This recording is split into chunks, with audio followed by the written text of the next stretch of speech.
Muito obrigado, Raquel. Temos também Maria Regina, tudo bem? Bom dia, está nos ouvindo? Bom dia, estou ouvindo vocês. Tudo certinho, muito bom. Pessoal, bem-vindos ao nosso painel, muito obrigado pela presença de vocês. Bom dia a todos vocês também. A gente vai ter um papo fluido aqui sobre e-commerce, varejo online, digitalização. Mas antes eu estava pesquisando um pouco sobre a origem do nome da Adyen e eu achei muito interessante o significado do nome, né? Para quem não sabe, do neerlandês, que é começar de novo. E eu achei interessante porque o nosso papo tem muito sobre isso, quando a gente fala de e-commerce, estratégia digital. Não que as empresas tiveram que começar do zero, mas muitas estratégias precisaram começar de novo. Então faz muito sentido isso para a nossa conversa aqui. Mesmo antes da pandemia, a gente já falava do nível de penetração do e-commerce, o quanto que tinha de potencial, mas o tanto de desafios que nós tínhamos do ponto de vista de o tamanho do mercado brasileiro, e depois na pandemia a gente viu o quanto que tudo virou de cabeça para baixo e foi o início de uma nova conversa e de novas perspectivas. E cada um de vocês aqui representa uma indústria, um ecossistema que fecha muitas pontas aqui, né? Tem vivências diferentes, comportamentos diferentes, mas muitas similaridades. E o objetivo hoje é conectar um pouquinho de todas elas. Então vamos lá, Cássia, começando contigo, falando de Adyen e aproveitando o olhar um pouco mais amplo que vocês têm, lidando com muitos clientes, né? O que aconteceu quando a gente fala do e-commerce, do varejo online? Quais são hoje os desafios diante dessa transformação de curto e médio prazo que a gente está acompanhando? Legal, obrigada, bom dia a todos. Muito feliz de estar aqui com vocês, para bater esse papo. Tudo muito louco, né? Se a gente pensar o que vem acontecendo, né, nos últimos anos, a pandemia acelerou muita coisa, acho que isso já, né, é muito claro para todo mundo, então todo mundo teve que correr muito quando a pandemia estourou, as lojas fecharam, muita gente ainda não estava preparada, né, para o canal online, e quando a gente olha para a operação, né, muita coisa teve que mudar muito rápido, não teve tempo de se preparar, né? Então, quando a gente olha para esse processo todo, o básico foi feito, né? Precisava garantir que receita continuasse entrando, né? Que as lojas continuassem tendo receita para poder manter quadro de funcionário, manter a operação. Então, foi tudo muito feito às pressas. E aí, nesse processo, a gente viu muita coisa que ficou meio de lado, né? Ou seja, o básico foi entregue. Então, a gente olha para, por exemplo, o processo de prevenção à fraude. Muitas empresas acabaram lançando um e-commerce no desespero, né, sem conseguir se preparar muito, foi fazendo isso ao longo do processo. E não só a prevenção à fraude, mas questão de como lidar com os dados. A gente teve a LGPD, a gente vai falar um pouquinho mais disso também mais para frente. Mas foi tudo muito feito às pressas, né, por causa da pandemia. E a gente vê que agora é o momento de sentar, rever e priorizar realmente alguns processos que foram implementados na correria aí. Esse que é o importante, tem muita lição de casa a ser feita, né? Não é, Sim. Às vezes a gente olha para esse marco como uma transformação, mas é o início de muita coisa. Maria Regina, você chegou na OLX ano passado, no olho do furacão ali, literalmente, né? Mas com muita experiência já em liderar outras operações. Como que foi essa experiência, essa transformação, olhando para o C2C ali também? Bom dia, que pena que eu não consegui estar aí com vocês. Infelizmente, ontem à noite tivemos um diagnóstico de Covid aqui em casa, achei mais prudente entrar remotamente. Bom, já havia, né, um conceito de transacionar no C2C, enfim, já havia ali uma consciência antes da pandemia de um movimento de consumo consciente, enfim, de dar uma nova vida aos itens que perderam, né, a utilidade para as pessoas. Mas com a pandemia isso cresceu muito, né? E nós na OLX vivemos isso de perto, assim. Muitas pessoas perderam empregos e viram numa oportunidade de uma renda adicional transacionar seus itens que estavam ali em casa, que já tinham perdido aquela utilidade num primeiro ciclo, e com isso enxergaram ali uma oportunidade de uma renda adicional. E foi muito interessante porque fizemos pesquisas e identificamos que os brasileiros eles têm em média mais de R$ 4.000 em casa em itens sem uso e que poderiam ter uma segunda, terceira, quarta vida útil sendo transacionadas, né, numa plataforma como a nossa.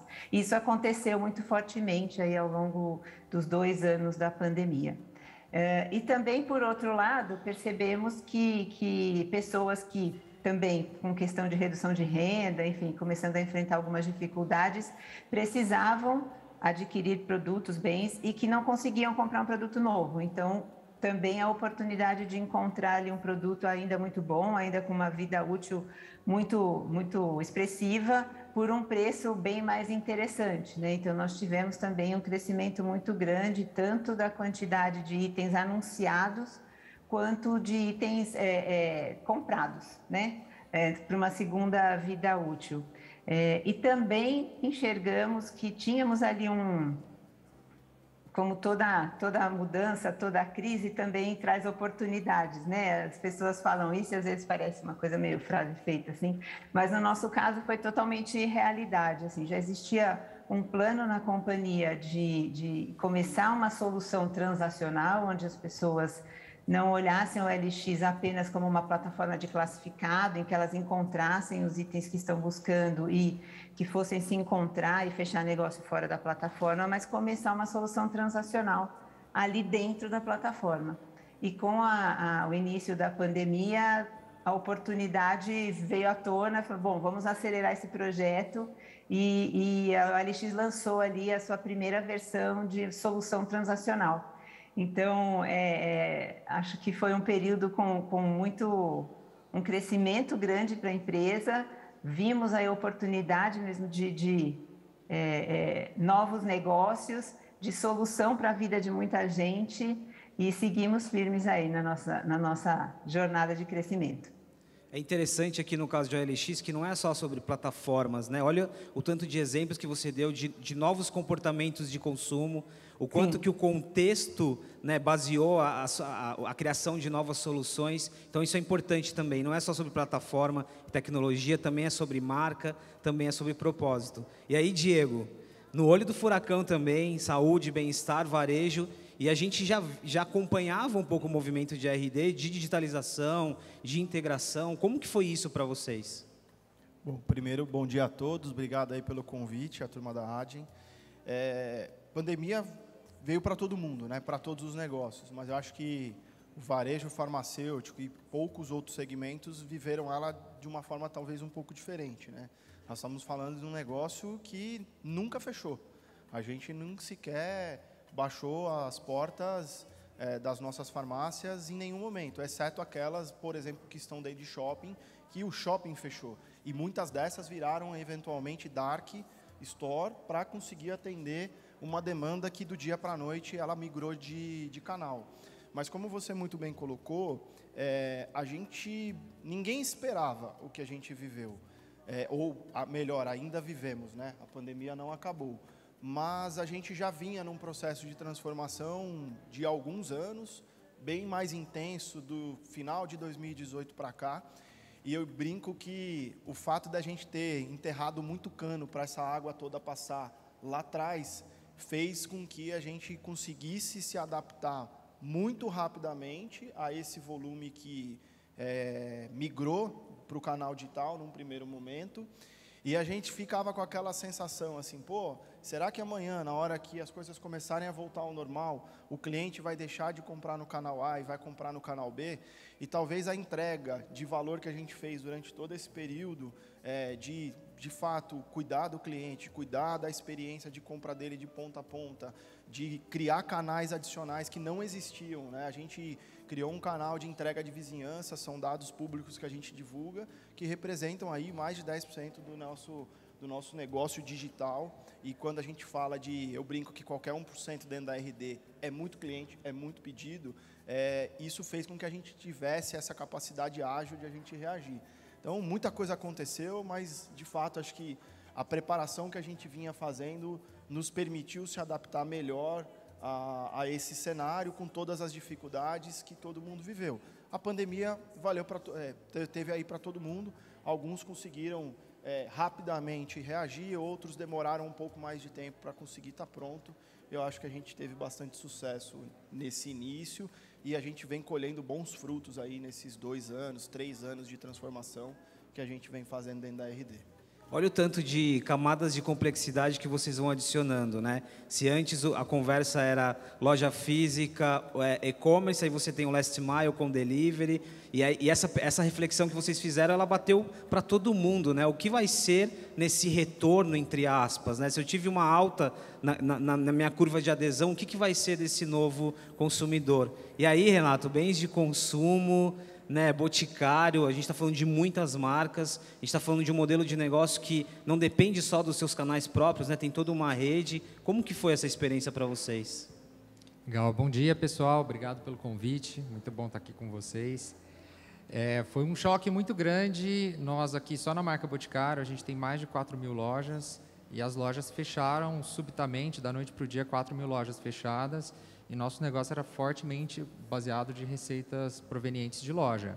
Então, foi um impacto muito grande, mas não só no canal da loja. Quando a gente pensa na nossa cadeia industrial, nossa cadeia de suprimentos, muitos dos nossos fornecedores eram pequenas empresas que estavam correndo risco de fechar e interromper a nossa cadeia também para o futuro.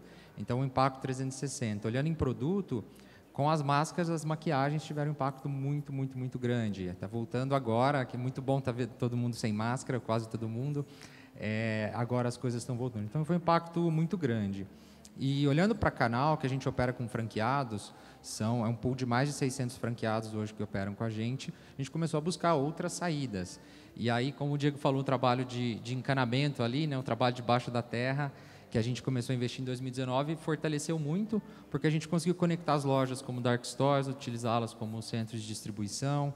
A gente operou muito sobre o WhatsApp também, um canal de vendas que possibilitasse as pessoas receberem os produtos em casa. E ao longo do tempo foi ficando um residual disso, que agora se tornaram novos canais que a gente utiliza hoje, mesmo com a pandemia controlada minimamente. Eu acho interessante dessa primeira parte, vocês perceberam, assim, apesar dos segmentos muito distintos, os pontos em comum aqui, né, essa pergunta do que vai ser do retorno, ou como que eu tenho que me adequar, e olhando para dentro de casa, olha o quanto que a gente teve que mudar de operação, de estruturação. E aí aqui, Maria, já começa com uma desconstrução nessa parte da nossa conversa, que vamos falar um pouquinho sobre jornada. Né? Jornada do consumidor virou um lugar comum, que acaba por generalizar muita coisa. Mas e aí, o que vocês aprenderam sobre jornada? E sobre a complexidade de várias jornadas, de vários momentos e de vários contextos? Bom, no nosso caso, o nosso negócio ele é bem horizontal, né? É um termo que nós usamos muito para muitos não é tão familiar, mas nós chamamos de horizontal porque o OLX é uma plataforma onde você pode comprar e vender uma multiplicidade de itens, né? Nós atuamos em bens, nós atuamos em imóveis, nós atuamos em automóveis, em agro, em autopeças, enfim, é um segmento muito amplo. E o que foi acontecendo é que quanto mais os usuários vão adotando as jornadas, né, o processo digital, mais nós fomos aprendendo que o desafio estava em manter essa nossa amplitude, essa nossa horizontalidade, essa ampla oferta de oportunidades, mas especializando a jornada para cada um dos segmentos em que o usuário está buscando fazer a sua compra ou a sua venda. E com isso nós temos investido muito a partir do momento em que entendemos, né, qual é a jornada que aquele usuário quer iniciar, começar a verticalizar um pouco mais essa experiência. Então, se ele está fazendo uma busca de um automóvel, o que ele está buscando, os itens, os filtros, eles são muito diferentes do que se ele está buscando um celular ou se ele está buscando um móvel para sua casa. Então, nós começamos a entender que, ok, precisamos estar prontos para caminhar de forma conjunta com esse usuário, entendendo o que faz sentido naquela busca. Avançamos mais em algumas verticais do que em outras, mas entendemos que esse é o caminho. E outro ponto é que hoje mais de 80% já dos nossos usuários utilizam a OLX através de plataformas móveis, né, celulares, seja pelo aplicativo, seja pelo mobile web. Então, nós tivemos também que evoluir muito nossa parte de arquitetura, tecnologia, continuamos ainda evoluindo, porque muitas dessas experiências, elas precisam ser melhor estruturadas quando a navegação é através de um device móvel. Então, muitos são os aprendizados, e fomos entendendo também o quanto para cada uma dessas verticais o usuário precisa de mais do nosso apoio. Então, na parte de automóveis, muitas vezes a aquisição vai depender ali de uma linha de crédito, então também fomos agregando ali parceiros que pudessem permitir com que cada vez mais a jornada siga de ponta a ponta através da nossa plataforma, não só transacionando pela plataforma, mas também encontrando, por exemplo, linhas de crédito que vão poder suportar essa transação. Enfim, muitos aprendizados ainda, muito a ser feito. Muitos. Diego, como que esse contexto que a Maria trouxe agora adiciona de complexidade operacional? Quando você leva isso para a sua estrutura e considerando a escala que você tem, o volume, né, novas plataformas, esse ajuste de olhar para a jornada, de entender que a gente tem várias jornadas e não uma, como que isso se torna complexo do ponto de vista operacional? Esse é um tema bem legal, assim, né? Hoje eu fico bastante feliz de ver que, acho que toda empresa tem uma agenda bem focada e centrada no cliente. Só que é muito louco quando eu olho isso para o nosso negócio. Farmácia é feita de contato, né? É feita de gente com gente. E a gente desculpa aqui a palavra que eu vou usar, a gente é tarado pela experiência do cliente. E há mais de 10 anos a gente implementou em loja física uma forma de tentar olhar o que o cliente estava dizendo da nossa experiência. E desses anos para cá, a gente começou a trazer isso para o digital. E, literalmente, hoje, acho que tudo que a gente faz dentro da companhia é olhando, literalmente, o que o cliente está dizendo que não está bom. Então, a gente olha a microjornada, como a Maria falou, a gente tenta entender cada um desses momentos dele, seja ele que comprou no canal digital e vai usar a loja, como é que foi a experiência dele aqui, como é que foi a experiência dele lá. E é muito legal, porque o cliente nos diz, literalmente, aonde a gente precisa mudar. E só como referência, na loja, a gente tem um NPS de 90%. Você falar disso em varejo, em escala, com 2.500 farmácias, no Brasil inteiro, você ter 90% de NPS, como é que você faz isso a nível nacional, essa qualidade ser a mesma em todos os lugares? Existem diferenças de regiões, mas elas são mínimas. E o nosso desafio agora é humanizar o canal digital de forma que o cliente tenha esta mesma experiência dentro do canal digital. Então, essa obsessão por ouvir o consumidor, de entender a jornada dele, de atuar nos pontos que ele está me dizendo que não estão legais, é o que a gente faz literalmente todo dia. Várias reuniões que a gente participa dentro da companhia, a primeira coisa que a gente se pergunta é: como é que foi a experiência do cliente? Como é que está a experiência do cliente? Depois a gente olha a venda. A gente acredita que a venda é uma consequência desse bom atendimento, desse bom serviço. Renato, obsessão pela experiência do cliente e o lado da humanização, acho 2 pontos importantes. E quando a gente olha para o Grupo Boticário, tem uma complexidade. A gente está falando de marcas que têm uma relação humanizada e que investe em comunicação de uma maneira muito relevante. Como que a gente faz, né? Quando a gente pega esse propósito de marca, a humanização e o dia a dia ali do CX, né, da experiência, e joga para uma operação gigante. Isso é muito interessante. Pensando em marcas, a gente tem modelos diferentes. A gente tem o Boticário, que é a marca mãe que construiu, né, que surgiu a empresa. Mas também a gente tem Quem Disse Berenice, Eudora, Vult, Wii, que é uma linha nova de perfumaria. A gente tem marcas de terceiros que a gente distribui, até fabrica no Brasil, como a Australian Gold e a BioOil. E a gente tem operações multimarcas com a Beleza na Web e a Beauty Box. Então, aqui a gente está falando de públicos diferentes, modos diferentes de compra. O Boticário é muito forte em presentes, é muito forte em perfumaria. Esse contato, ele ajuda muito a ser físico, né, para a experimentação dos produtos. Então, isso é algo que a gente trabalha muito. E o foco no cliente, como o Diego falou, é algo que mexeu muito com a empresa nos últimos anos e hoje está em todas as nossas métricas, em todas as nossas decisões. A gente tem pesquisas de NPS recorrente dentro de loja. A gente montou um time de pesquisa de experiência em tudo que a gente vai lançar no canal físico ou digital. A gente valida com o usuário antes, a gente faz pesquisas específicas para cada feature. Mensalmente, a gente tem uma reunião com os executivos, com clientes, a gente faz um bate-papo numa sala espelho. Então, tem muitas coisas que a gente busca para entender o que está acontecendo na ponta, especialmente com esses perfis tão diversos que a gente atende hoje. Cássio, te deixei para o final dessa rodada, porque o desafio aqui é grande, né? Olha 3 contextos operacionais muito relevantes, e aí, voltando para vocês como um parceiro aqui nesse contexto, a gente não está falando só de transação, né? A gente não está falando só de pagamento, a gente está falando de entender o contexto comportamental dos clientes desses clientes, né? Como que foi esse aprendizado, mas essa leitura que vai além da transação também? Sim, sim. Foi muito doido, porque, como eles colocaram, né, do dia para a noite, 4.000 lojas fechadas, o seu cliente, que estava super acostumado com o mundo físico, ir até a loja, de repente migrou para o online, né? Vocês fizeram um baita trabalho para que houvesse essa migração, para justamente não perder a venda. E como que a gente identifica, né, comportamento, tudo muito novo. Era novo para o comprador, que não estava acostumado com aquele ambiente digital, mas era muito novo para as empresas também. Então, como que você, de fato, integra esses canais, que eu acho que é o caminho, é o trabalho que está sendo feito hoje, né, a integração desses canais, porque, de novo, foi tudo muito às pressas para conseguir atender a demanda durante a pandemia.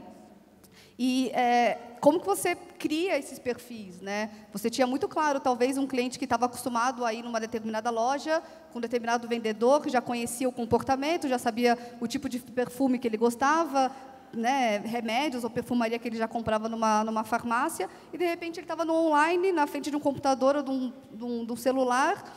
E aí, o que você oferece para ele, né? Então, obviamente que o processo de pagamento é fundamental, né, porque ele tem que ser, de fato, o mais sem fricção possível, que também foi um grande desafio, porque, de novo, um perfil novo, como que eu consigo identificar se é um bom cliente ou não, porque eu nunca vi aquele CPF, aquele e-mail na minha base. Mas, poxa, é um cliente antigo meu, que vai na loja, conhece a vendedora. Então, né, ainda é um desafio muito grande, e, sem dúvida, você ter, né, uma plataforma que consegue cruzar as informações dos ambientes ajuda muito nesse processo, porque cria menos fricção para o cliente final.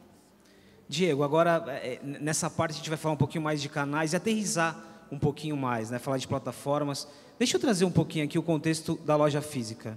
E aí, a conexão da loja física, que também, ali na entrada tem um túnel que fala, né? Você passou para o online e nem percebeu.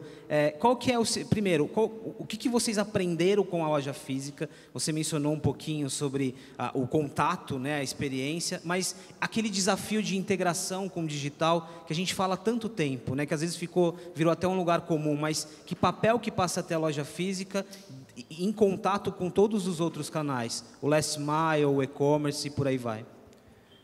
De novo, acho que a gente tem um contexto peculiar, né? Respondendo primeiro a tua pergunta, o que a gente aprendeu? O cliente é um só.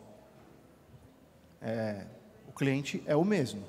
O nosso negócio, o cliente que compra na loja, que compra no WhatsApp, que compra no Super App, que compra, enfim, no meu canal digital, 90% deles é o cliente da loja. É o cliente que já tinha um relacionamento conosco. Então, eu acho que esse é o primeiro grande aprendizado que a gente tira.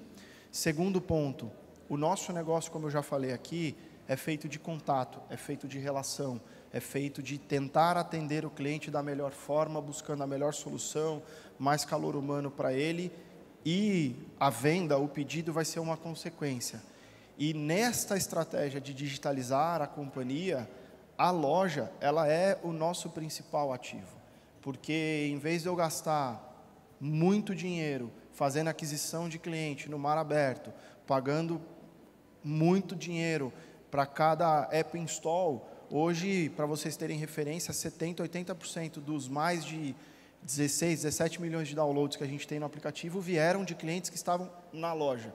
Por quê? De novo, aí eu volto ao ponto da loja, busca a melhor solução, o melhor atendimento, e ela indica para o cliente que, olha, usa esse canal, a gente vai te atender, você pode comprar, você já consegue ver se o produto está disponível aqui, você pode passar para retirar. Então, a loja, a farmácia no nosso contexto, ela é a transformação do digital, e não o contrário. Então, a gente acredita muito nisso.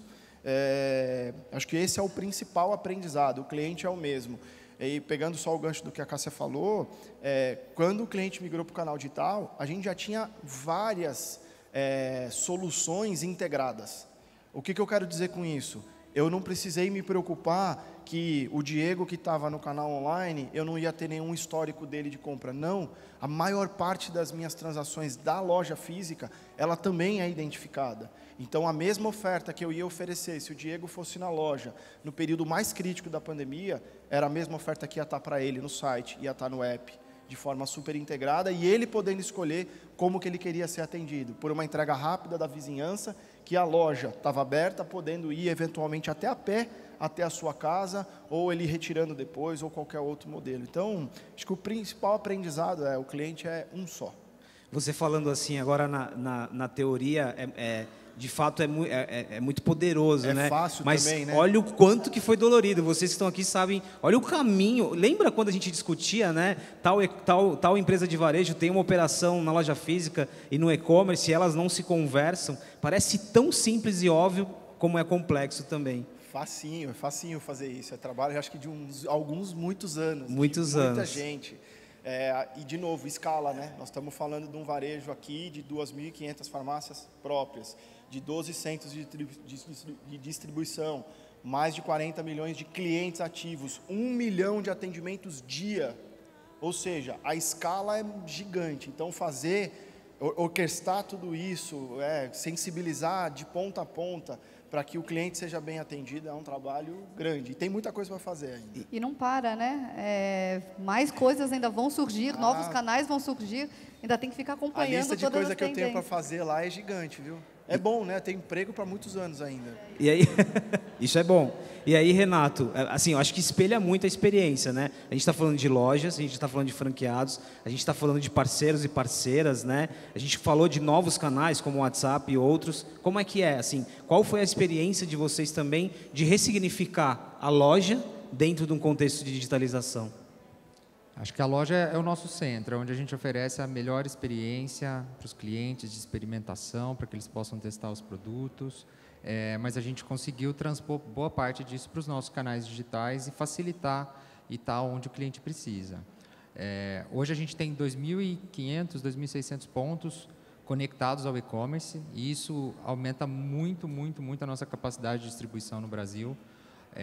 Pegando a média nacional, quando a gente faz entrega via loja, a gente diminui 50% o prazo de entrega, e quando faz um recorte só para Norte e Nordeste, essa redução chega em 80%. Então, poder usar esse footprint para distribuição é muito importante. Mas boa parte das vendas online ainda hoje direcionam o cliente para a loja. É o cliente do clique e retire, que ele entra para retirar um produto, a gente facilita o upsell, consegue comprar mais rápido, mais fácil, consegue ver ofertas.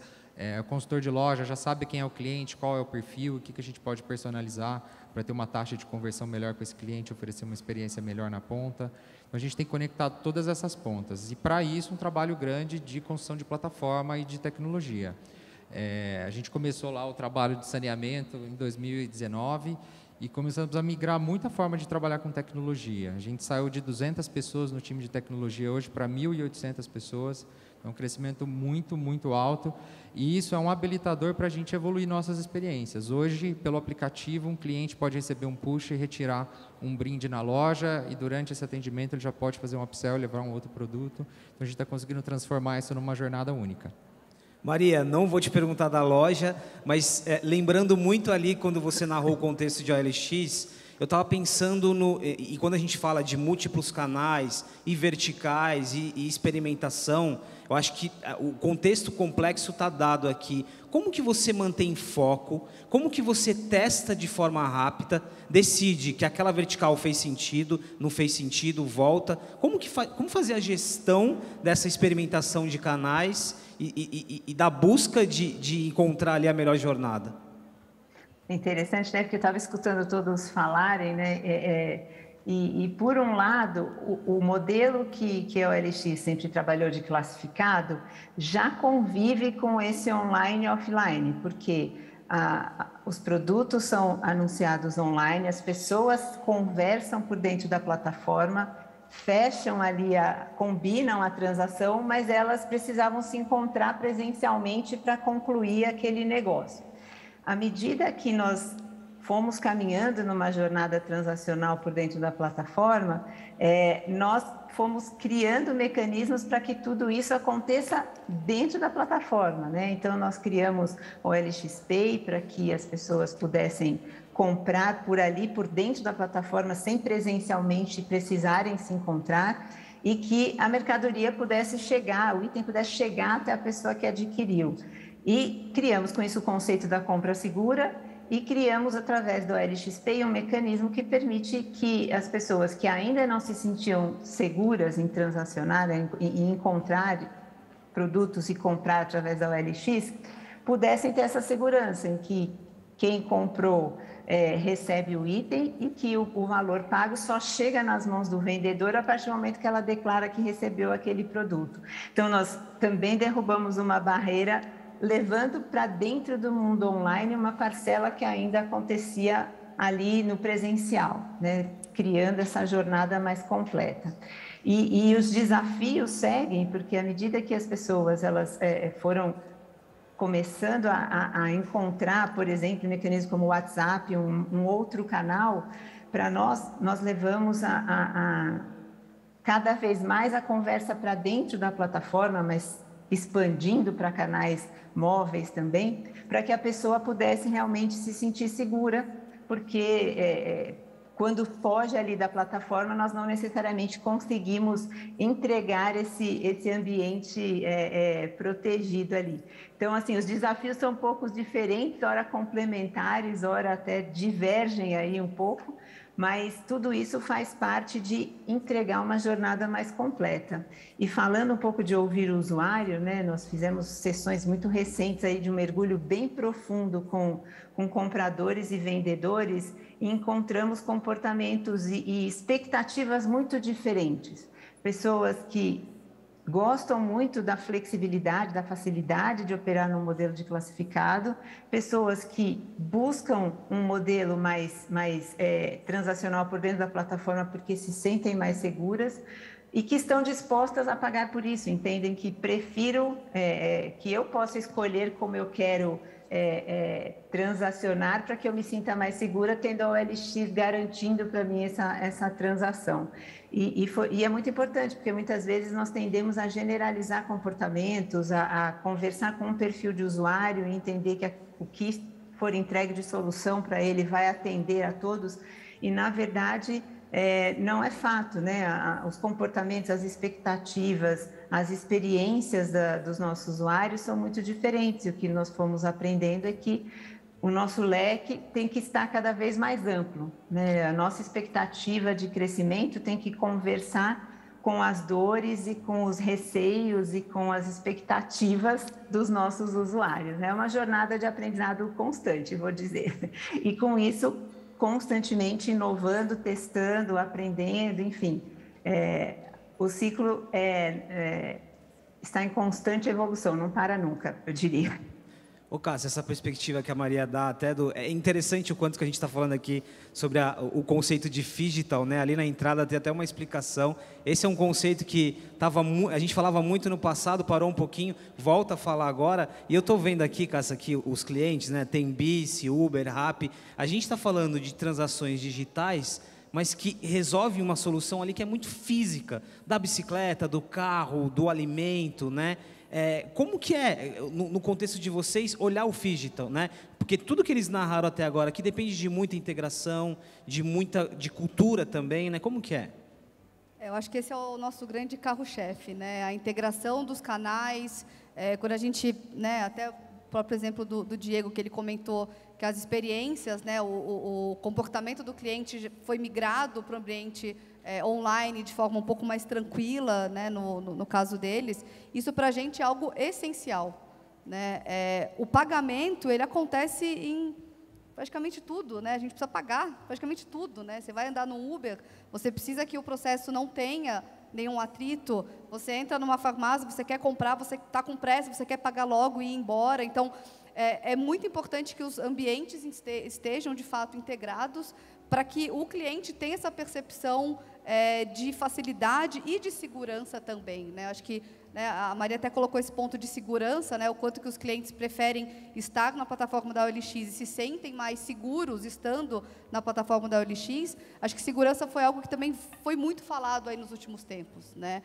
Cada vez mais as pessoas e os brasileiros entendem a importância que é manter os seus dados seguros, né? Então, cada vez mais esse processo de passar seus dados para qualquer pessoa, qualquer empresa, as pessoas estão se questionando o porquê disso.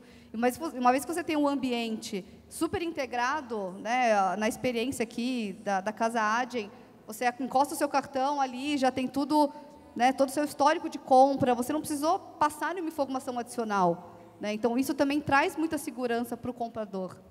Privacidade, dados e segurança. Esse é um assunto que o Diego gosta muito. Imagino nas suas entrevistas o quanto que você não precisa falar sobre isso, mas olhando um pouco para o seu ecossistema, a gente sabe o quanto que, quando a gente fala de saúde, quando a gente fala ali da experiência da farmácia, quanto que a gente já não discutiu, né? Dar o CPF, dados integrados. Como que agora essa conversa de privacidade, de dados, de segurança, chega até vocês, e qual que é o desafio também de manter tudo que a gente falou até agora, escala, crescimento, novos canais, mas resguardando um contexto de segurança?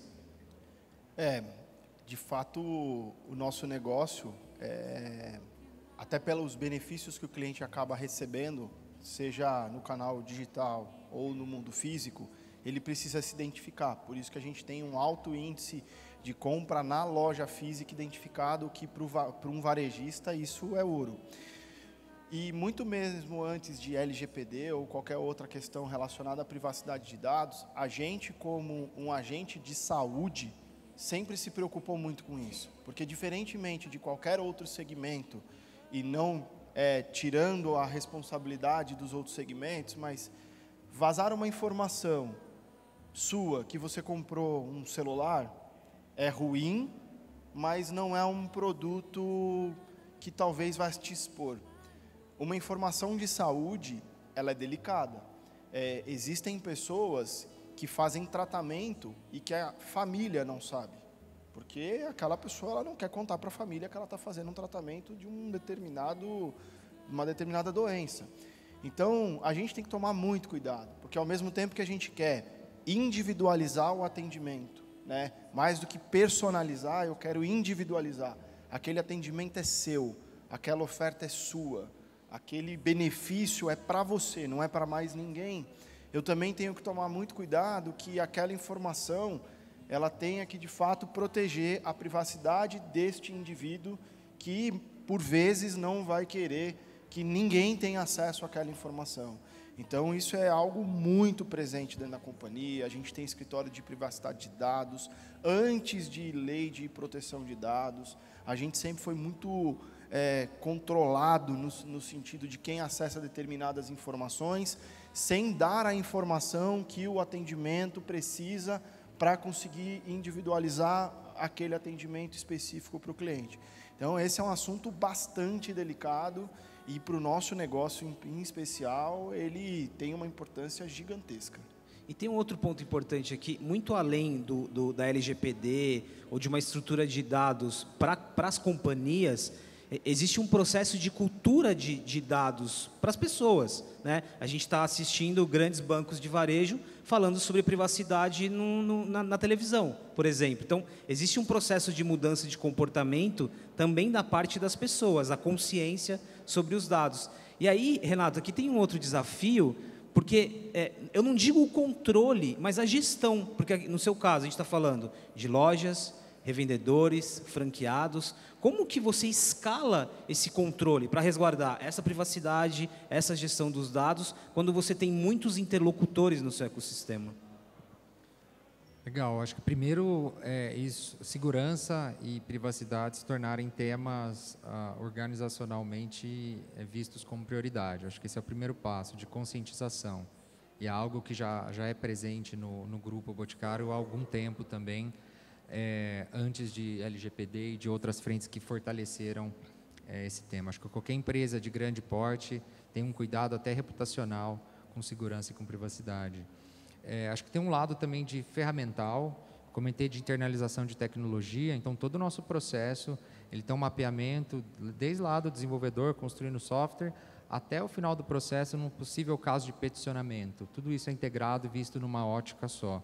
E esse ferramental é importante para a gente ter consistência e um pouco mais de garantia do que apenas conscientização e boas práticas, né? E, por fim, eu posso dar um exemplo do WhatsApp. A gente começou, logo na pandemia, eu comentei que as lojas fecharam, a utilizar o WhatsApp como força de venda. A gente tem 35 mil pessoas, mais ou menos, trabalhando no campo de força de vendas, e essas pessoas começaram a usar o WhatsApp para acionar novos clientes e assim por diante, e a gente transformou aquilo numa ferramenta. Hoje a gente usa o WhatsApp for Business, aquele WhatsApp que ele é governado, é um número único, é validado, ele traz uma perspectiva para o cliente de segurança, porque é um número só, ele sabe que está falando com o Grupo Boticário ou com uma das marcas, né? A gente faz isso por marca, e ao mesmo tempo todos os dados são geridos de forma central, então não tem caderninho separado com dado de cliente, tudo isso fica gerido centralmente. E também a gente segue as políticas do WhatsApp, da Meta agora, sobre acionamento de clientes. Então, a gente não aciona clientes frequentemente, a gente tem um acompanhamento, acho que todo mundo aqui que usa o WhatsApp entende um pouco dessas políticas, a gente segue elas mesmo tendo uma força de vendas de 35 mil pessoas, a gente consegue fazer isso via ferramental. De novo, né, voltando lá a curva de adesão, ao número de usuários entrantes, a minha mãe de 70 anos que passou a usar o WhatsApp, passou a usar o delivery, olha o quão é importante aqui a gente desconstruir o que a gente estava desconstruindo lá no início de jornadas. São muitas jornadas, são muitos perfis. E aí, Maria, o C2C ele está baseado muito em confiança, né? Sem confiança, vocês praticamente não existem. E quando a gente leva essa discussão para o papel que vocês exercem de garantir a segurança desse ecossistema, como que se dá também?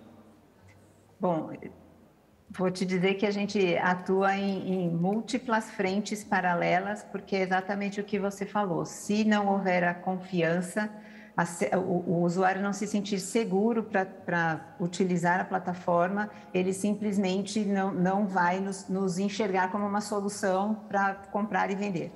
Então, já sempre estivemos, né, muito focados nisso, você falou agora há pouco em dados, enfim, por sermos uma plataforma digital, um business digital, dados sempre esteve no core ali das nossas preocupações, então nos adequar ao LGPD foi algo, uma consequência natural, algo que fazia já parte do nosso contexto, mas vai além, vai realmente em trabalhar tanto internamente com tecnologias preventivas, de identificação de possíveis comportamentos que possam estar divergentes do esperado para aquele tipo de conversa, para aquele tipo de transação.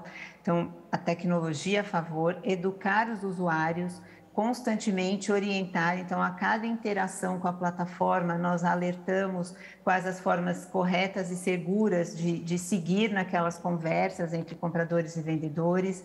Também abrimos todos os nossos canais para que, mediante suspeita ou qualquer identificação de comportamento ou de insegurança por parte dos usuários, eles possam ali manifestar, denunciar, e para isso nós temos times apostos para realmente avançarem um pouco mais naquelas análises e entenderem se existe um possível problema ali.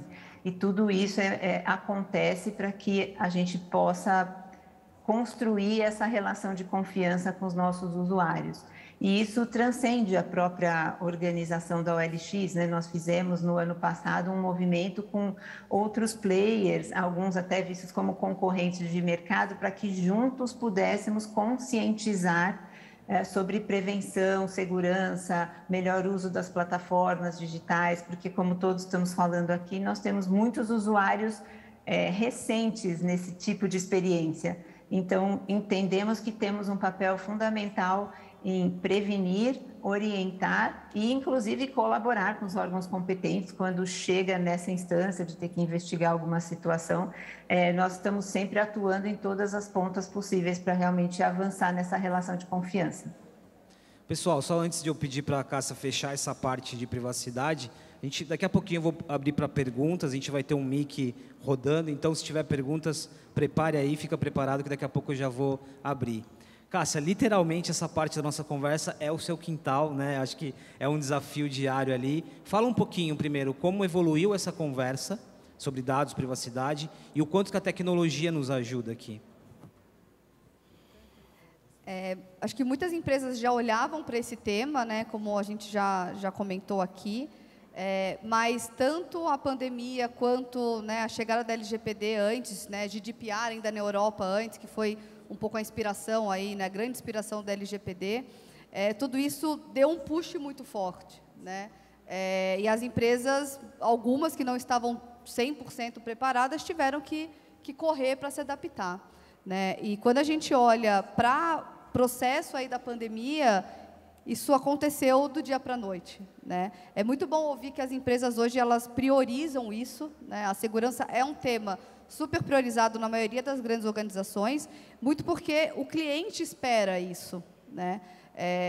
Quando a gente fala aí do processo de pagamento, muita gente ainda não compra no ambiente online porque não se sente seguro, né? Então, a gente vê muitas tecnologias chegando, então o próprio 3DS, na nova versão, que tem menos fricção, onde dados são compartilhados, tudo isso busca um maior sentimento de segurança, porque uma vez que o comprador se sente seguro, ele vai comprar mais, né? Ele vai procurar novos canais. Eu tenho certeza que muita gente ainda não vai em busca de canais diferentes de compra por ter dúvidas. Putz, será que WhatsApp, putz, será que realmente eu posso aqui no WhatsApp? Eu ouço tanto falar de golpes, né?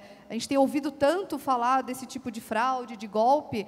Muitas pessoas se sentem inseguras ainda. Então, garantir que a empresa está aderente às leis, à regulamentação, garantir que também a sua empresa trabalhe com parceiros que também estão aderentes, porque nada adianta também, né, as empresas correrem, estarem super arrumadinhas dentro de casa, mas terem parceiros que não estão aderentes. E aí pode ter um vazamento de dados, enfim, algo pode acontecer que você perde o controle, risco reputacional, como ele trouxe, enfim.